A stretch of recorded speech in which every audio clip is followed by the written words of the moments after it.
మా మీద ట్యాప్ చేసిందనేది అత్యంత సహజం. విచిత్రం ఏంటంటే మీ పార్టీ ఎమ్మెల్యేల మీద కూడా ట్యాపింగ్ అస్త్రాన్ని ప్రయోగించిండ్రు, మీ మంత్రుల మీద ప్రయోగించిండ్రు. లాస్ట్కు వచ్చే కథనాలు వింటా ఉంటే మళ్ళీ ఇంకో లీగల్ నోటీస్ ఇస్తామేమో, ఇచ్చే అది కూడా తీసుకుంటా. మీ కుటుంబ సభ్యుల మీదనే ఒకరి మీద ఒకరు ట్యాపింగ్ అస్త్రాన్ని ప్రయోగించిండ్రు అని చెప్పి బయట అనుకుంటా ఉన్నారు. మరి అనుకున్న విషయం నేను ఇప్పుడు మీడియా ద్వారా చెప్తున్నా కాబట్టి ఇంకో లీగల్ నోటీస్ అది కూడా తీసుకుంటా. ఒకటే లాయర్కి 5-6 ఇస్తే నాకు ఫీజు కూడా తగ్గుతుంది. తర్వాత అదే మునుగోడు ఎన్నికలలో ఫామ్ హౌస్ లో 3 ఎమ్మెల్యేలు మాట్లాడుతున్న మాటలు మీరు ట్యాప్ చేసింది వాస్తవమా కాదా? 3 మీ ఎమ్మెల్యేలు మునుగోడు ఎలక్షన్ జరుగుతుంటే బయటకు వచ్చిన విషయం మీకు ఎట్లా తెలిసింది? ప్రగతి భవన్ గడిలో నాకైతే అర్థం కాలేదు. వాళ్ళ ఫోన్లు ట్యాప్ చేసుకొని వాళ్ళు మాటలు మాట్లాడుకుంటేనే కదా మీకు తెలిసింది. మరి అది నేరమే కదా, ఇంతకంటే సాక్ష్యం ఏమన్నా కావాలా? అది తెలిసి విని దాన్ని పెద్ద కథ అల్లినావు కదా, ఎవరో వచ్చిండ్రు, కొనుక్కోవడానికి వచ్చిండ్రు, అది వచ్చిండ్రు, ఇది వచ్చిండ్రు అని.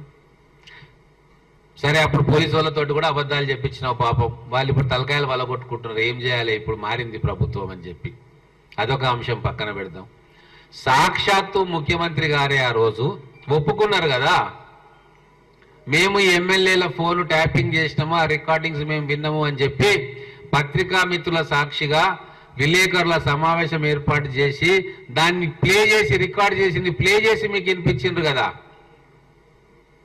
మరి అది సాక్ష్యం కాదా? మీరు టెలిఫోన్ ట్యాపింగ్ కు పాల్పడ్డారు మీ కుటుంబం అని, దానికి ఇంతకంటే ప్రబలమైన సాక్ష్యం ఏం కావాలి? ఆనాడు కిరణ్ కుమార్ రెడ్డి గారు 2011లో ముఖ్యమంత్రిగా ఉన్నప్పుడు మేము ఆరోపణలు చేయాల. కాంగ్రెస్ ఎంపీలు ఆనాడు ఈ రోజు కాంగ్రెస్ ప్రభుత్వంలో మంత్రులుగా ఉన్నవాళ్ళు, ఎమ్మెల్యేలుగా ఉన్నవాళ్ళు, కోమటిరెడ్డి రాజగోపాల్ రెడ్డి, డాక్టర్ వివేక్, గడ్డం వివేక్, అదేవిధంగా పొన్నం ప్రభాకర్ గారు ఈరోజు మంత్రి. వీళ్ళు 3 ఆనాడు ఆరోపణ చేసినారు.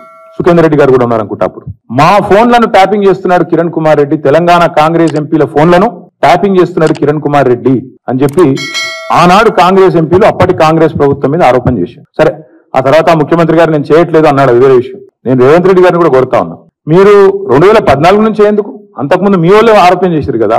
2004 నుంచి తీయండి, ఫోన్ ట్యాపింగ్ ఏమేమి జరిగింది, ఎక్కడెక్కడ జరిగింది, 2004 నుంచి ఏమేమి కుంభకోణాలు జరిగినాయి, లంబకోణాలు జరిగినాయి అన్ని తీయండి. ఇంకొక మాట కూడా నేను మిత్రులుగా మీకు గుర్తు చేస్తా ఉన్నా, అధికారులు మారలేదు, ప్రభుత్వం మారింది, పార్టీ మారింది.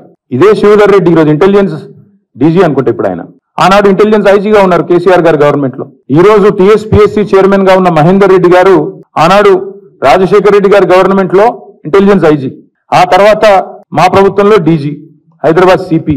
మరి ఈ రోజు డీజీపీగా ఉన్న రవి గుప్తా గారు ఆనాడు హోమ్ సెక్రటరీ.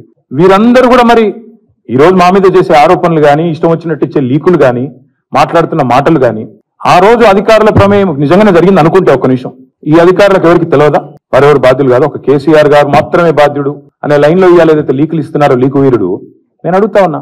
మరి మహేందర్ రెడ్డి గారు, శివధర్ రెడ్డి గారు, రవి గుప్తా గారు, ఇంకా చాలా మంది ఉన్నారు, సజ్జనార్ గారు ఆనాడు ఎస్ఐబి చీఫ్, వీళ్ళందరూ ఉన్నారు. మరి అధికారులే మారలేదు కదా. ఫోన్ ట్యాపింగ్ నేను డిమాండ్ చేస్తున్నా ఈ ప్రభుత్వాన్ని, మీకు చిత్తశుద్ధి ఉంటే 2004 మొదలుపెట్టు, ఏమేమి ట్యాపింగ్లు జరిగినాయి.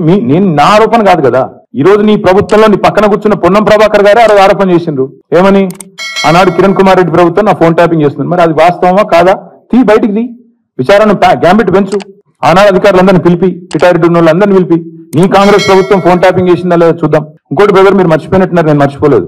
నాకే ఐఫోన్ వాళ్ళు, యాపిల్ వాళ్ళు మెసేజ్ పంపినారు, నీ ఫోన్ సర్వేలెన్స్ లో ఉంది అంటే. నేను దాని స్క్రీన్ షాట్ కూడా మీరు చూసుకోండి కావాలంటే, ట్విట్టర్లో అప్పుడే పెట్టినా. నా ఒక్కడికే రాలేదు, అసౌద్దీన్ ఓవైసీకి వచ్చింది, ఇంకా కొంతమంది మిత్రులకు ఇక్కడ తెలంగాణలో కూడా మీ ఫోన్లు సర్వేలెన్స్ లో ఉన్నాయి, జాగ్రత్త, మీ ఫోను హ్యాక్ అయింది అని నాకు 2022లోనో 2023లోనో వస్తే నేను బయట కూడా పెట్టినాను. కాబట్టి ఎవరు ఫోన్లు ట్యాప్ అయినాయి, ఎవరు చేసిండ్రు, ఇవన్నీ కూడా నాకేం భయం లేదు. మేము చాలా స్పష్టంగా ఉన్నాం, చాలా క్లారిటీతో ఉన్నాం.